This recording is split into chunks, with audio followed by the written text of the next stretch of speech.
Yeah, finally. So tomorrow morning I have a talk at 8:45. It's quite early in the morning. So I want to make some teasing to help you wake up and attend my talk. Okay, so for today, so I will not go into the details of Metabrik, but I will show you what we can do with it. For instance, here in the circle, some people are developing a tool to query the CVE database locally stored on your computer. And so I did write some bricks to play with the CVE search. So in Metabrik, when you want to play with something, you search by tag. I want to play with CVE search. And you see you do have two bricks which are speaking about CVE search. So one of the first steps to do is to install dependencies for the brick you want to use. Here I want to install dependencies for API CVE search. So it has format password. Under the hood, it is installing some Ubuntu packages and some Perl modules. I said the word, it's Perl. So the brick is now ready to be used. And okay, great. What can I do with this brick? I just call help on the brick. And as you can see, you have a few bunch of commands you can use. We start with CVE search dbinfo. So here, in fact, it's querying the API available on the CVE search website. So here we are online. It's a REST API, no magic here. You can query available API. For instance, if you browse, you can get the list of vendor. You can search for it because it's automatically piped in a less stuff. So, okay, you search the stuff. What do you have?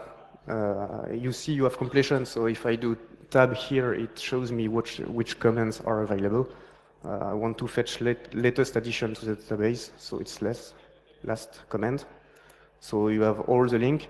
All of that, in fact, is saved in a variable which has the name of the run command, so you can play with it again and count the number of entry you have, because it's a hash, not this one.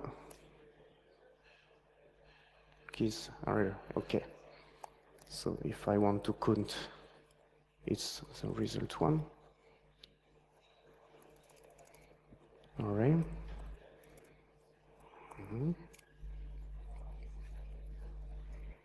Okay, so I have to look again at my structure. It's results with the S. Okay, so I gather results.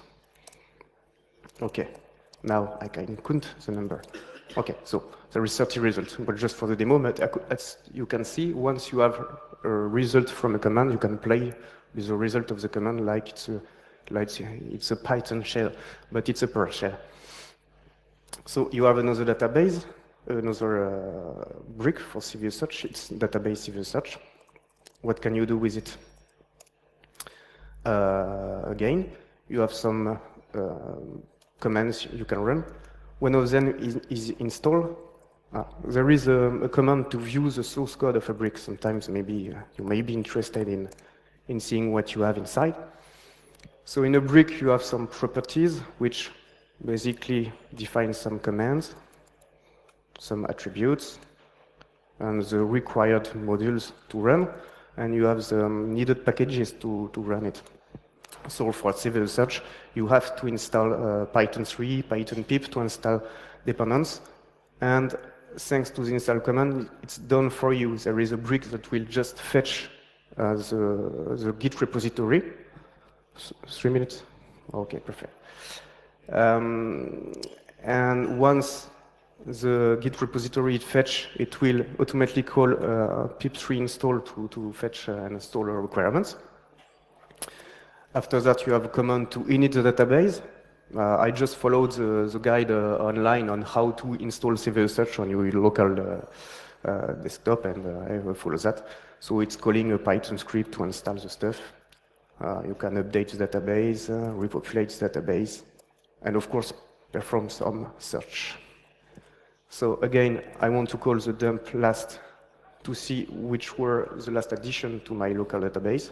Okay, so I have a variable with stuff.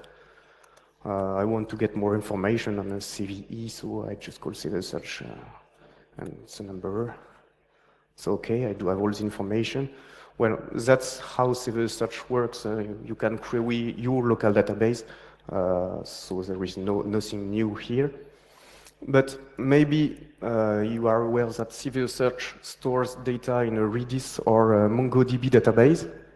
So maybe you just want to play directly with what is written in the Redis database. So you just go run.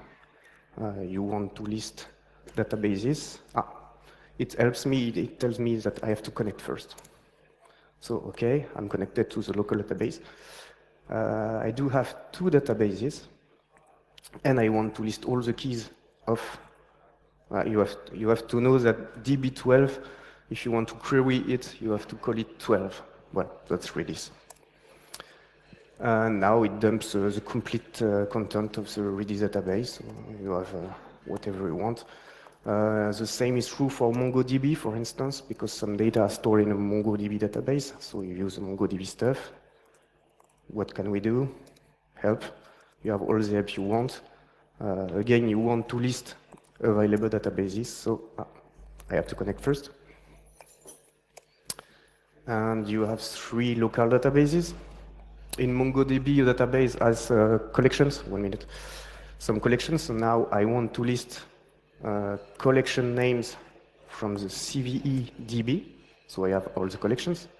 But I want to dump the content of a collection. So now I call another command called get database collection find all CVEDB, and I will dump, for instance, MS.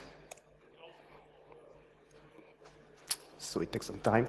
So now I dumped the complete content of what is stored in the MongoDB database, and it's saved in the $run variable, so you can play with it again and do whatever you want with it. That's Metabrik tomorrow morning, 8:45. Thank you.